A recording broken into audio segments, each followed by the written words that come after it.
Amém, meus queridos? Dando continuidade, então, à nossa série Parabolê, hoje nós vamos para o nosso quarto episódio. E eu gostaria que você abrisse, por gentileza, a sua Bíblia aí, lá no Evangelho segundo São Mateus, capítulo de número 13. Nós vamos ler a partir do versículo 31 até o versículo 35, tá bem? Mateus, capítulo 13, a partir do versículo 31. É o nosso quarto episódio, né? Considerando que o primeiro foi aquela abertura que nós fizemos, né? Mais geral sobre o significado e o contexto de parábolas. Então, vamos ler. Eu vou usar hoje aqui a NVI. Diz assim: e contou-lhes outra parábola. O reino dos céus é como um grão de mostarda que o homem plantou em seu campo. Embora seja a menor dentre todas as sementes, quando cresce, torna-se uma das maiores plantas e atinge a altura de uma árvore, de modo que as aves do céu vêm fazer os seus ninhos em seus ramos. Verso 33. E contou-lhes ainda outra parábola. O reino dos céus é como fermento, que uma mulher tomou e misturou com uma grande quantidade de farinha, e toda a massa ficou fermentada. Jesus falou todas essas coisas à multidão por parábolas. Nada lhes dizia sem usar alguma parábola, cumprindo-se assim o que fora dito pelo profeta: abrirei a minha boca em parábolas e proclamarei coisas ocultas desde a criação do mundo. Nós estamos falando sobre as parábolas, né? E hoje nós falaremos sobre a parábola do grão de mostarda e a parábola do fermento, certo? Como nós conversamos lá no primeiro episódio, às vezes não existe um consenso sobre a quantidade de parábolas, exatamente por conta disso aqui. Alguns estudiosos consideram esse trecho aqui como uma parábola apenas, né, colocam as duas no mesmo ensino que Jesus estava fazendo ali, e outros separam, né, como duas parábolas. Eu vou usá-las porque está dentro do contexto que nós estamos seguindo, né, que é dentro desse capítulo aqui inicial de Mateus capítulo 13, e em Mateus é o livro que nós estamos utilizando para estudar. Pois bem, dentro desse contexto que Jesus abordava sobre parábolas, a ideia de Jesus era fazer as pessoas pensarem, né? Eu gosto muito de um livro do John Stott que tem como título exatamente esse: Penso, logo creio. Porque Jesus, ele tinha essa nuance de fazer com que as pessoas não recebessem apenas algo ali automático, mas que as pessoas refletissem naquilo que ele estava trazendo. E esse é, talvez assim, um dos principais motivos pelo qual Jesus usava parábolas. Fazer com que as pessoas pensassem no que ele estava falando. E isso é muito interessante para nós. Jesus não nos chamou para vivermos no automático, né? Jesus não nos chamou para vir na igreja, voltar para casa, vem na igreja sábado, faz culto de jovens, volta para casa, vem na igreja domingo, participa da ceia, volta para casa, vive a semana toda e volta para a igreja na semana que vem. Não.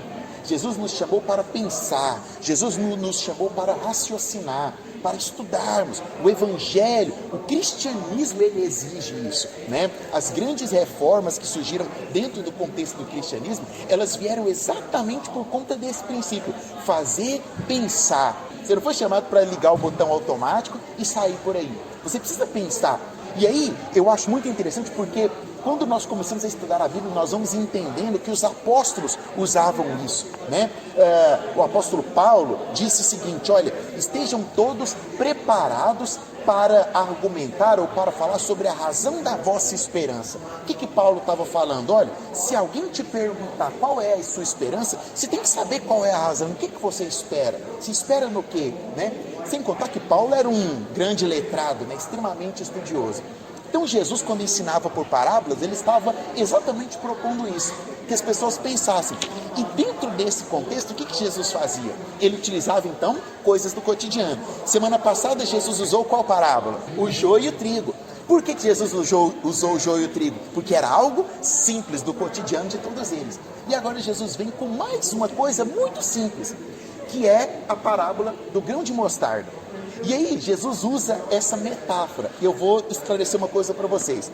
Quando Jesus usa o grão de mostarda, que realmente ele era muito pequeno, o tipo da mostarda lá daquela região era um grão muito pequeno, não era a menor de todas as sementes.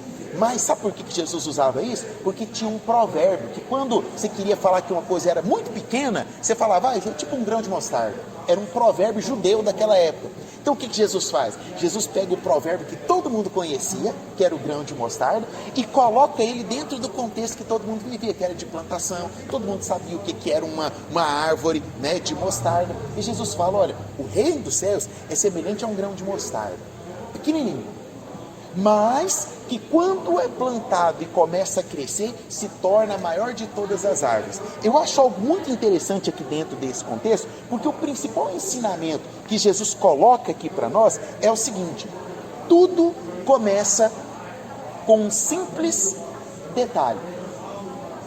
A sua grande conquista de amanhã começa com um simples detalhe hoje. A coisa que você mais quer na sua vida, que vai acontecer no final desse ano, começa com um pequeno propósito de hoje à noite. É aquilo que você mais quer para a sua vida inteira, é o seu sonho, é a coisa que quando acontecer na sua vida vai ser a maior realização da sua vida. Começa com um pequeno detalhe hoje. Todos os nossos grandes sonhos começam com um pequeno passo de hoje. Todos os nossos grandes desejos começam com uma simples oração.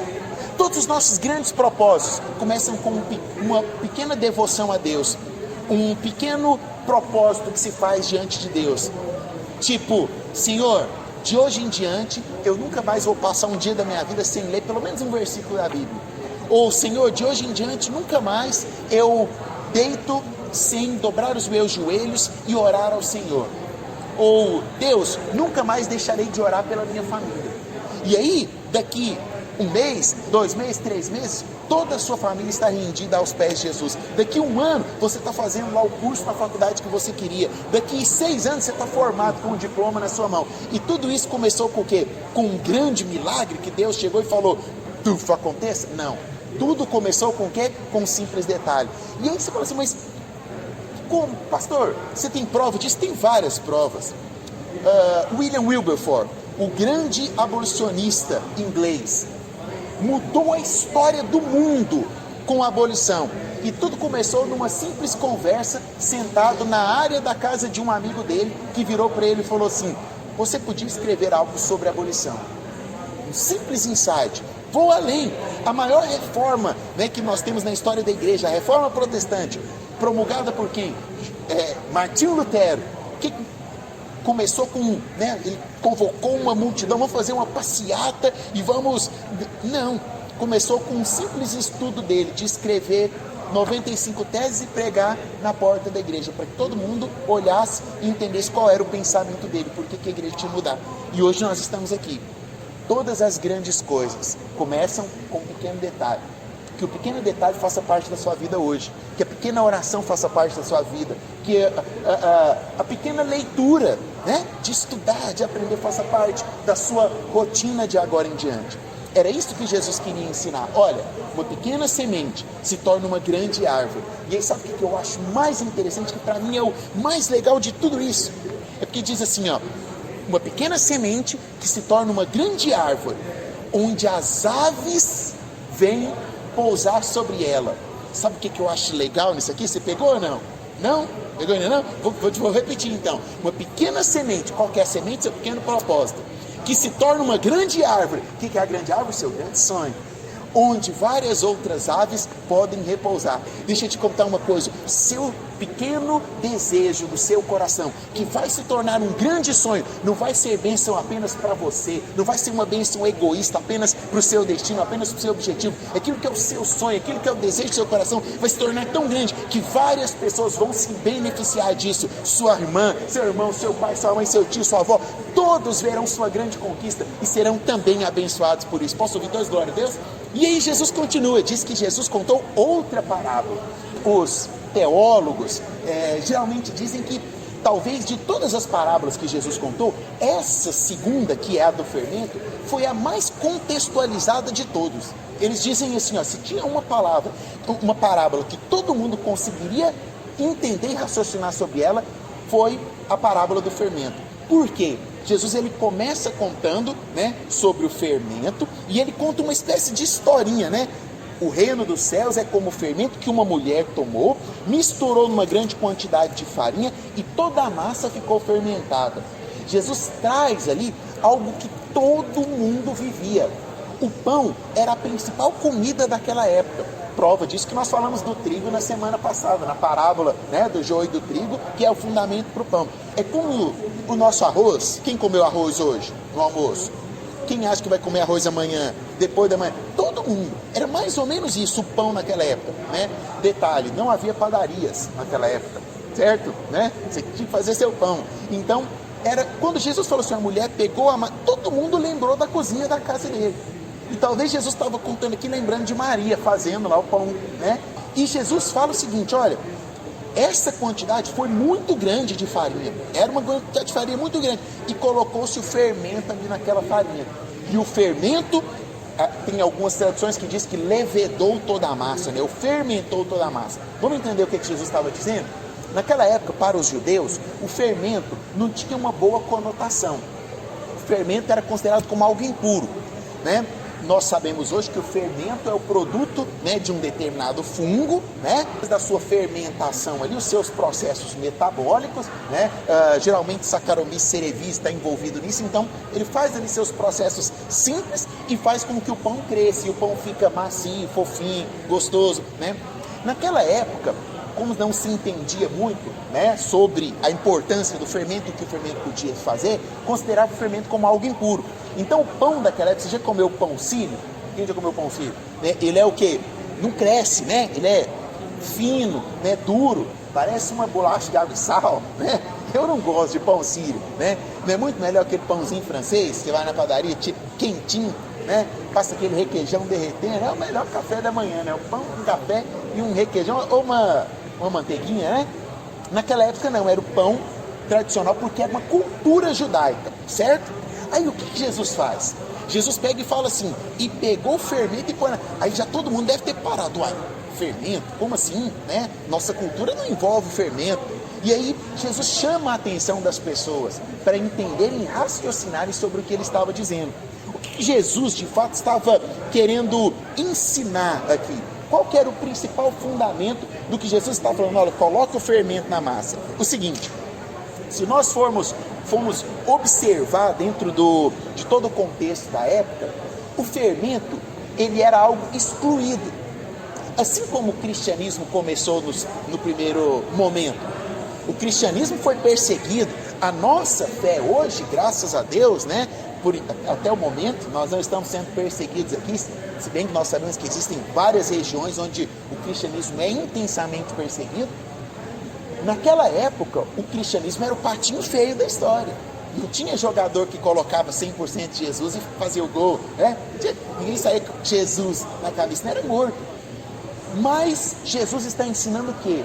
O fermento, ou seja, o cristianismo, quando ele é inserido em qualquer situação, em qualquer contexto, ele faz a diferença. E isso é muito legal, sabe por quê? Porque quando nós olhamos para o cristianismo entra na história das mulheres e muda a história das mulheres. Pensa num livro, né, o Evangelho, que foi escrito colocando Maria como a mãe do Salvador do mundo, dando palco para Maria, dando palco para Maria Madalena, dando palco para Marta, dando palco para tantas outras mulheres, né?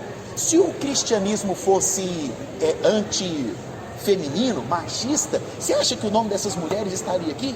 E está falando só de Pedro, João e Barnabé e os homens só, mas não, o Evangelho, o cristianismo entra para mudar a história das mulheres que eram recriminadas. Vou te contar um negócio, eu já falei isso lá na célula. Nossa célula vai voltar daqui a alguns dias, né?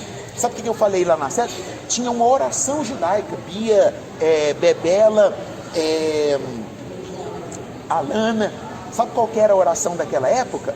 Que os homens faziam? Eles começavam, era uma oração, como se fosse uma reza judaica. Sabe o que eles oravam? Primeira coisa, eles agradeciam pelo pão, pelo alimento e agradeciam pelo privilégio de não ser mulher. Olha isso, olha como era a cultura daquela época. De repente, Jesus vem com o cristianismo, curando as mulheres, curando a enfermidade das mulheres, chamando as mulheres para o reino de Deus. Onde o cristianismo entra, ele muda a história. O cristianismo entrou na história dos doentes. Os doentes eram recriminados, até por conta de um mecanismo sanitário, né? A pessoa tinha lepra, tinha algum fluxo sanguíneo, alguma doença que era desconhecida, colocava ele fora da cidade. Ele tinha que morar distante de todo mundo. Jesus foi lá e abraçou os doentes e curou os doentes. Jesus foi nos pobres, nos recriminados. Lembra das bem-aventuranças? Bem-aventurados os pobres, bem-aventurados os humildes, bem-aventurados os que choram, bem-aventurados os ruins de tudo. Ou seja, bem-aventurados somos nós. Por quê? Porque o cristianismo entrou na nossa história, porque o cristianismo entrou na nossa vida, porque o cristianismo está entrando na sua família, no seu coração, na sua casa, e está mudando a sua história, vai mudar a sua vida, vai mudar seu futuro. O cristianismo é esse fermento, e sabe o que eu quero? Que esse fermento entre hoje no seu coração e comece a crescer como uma massa de pão.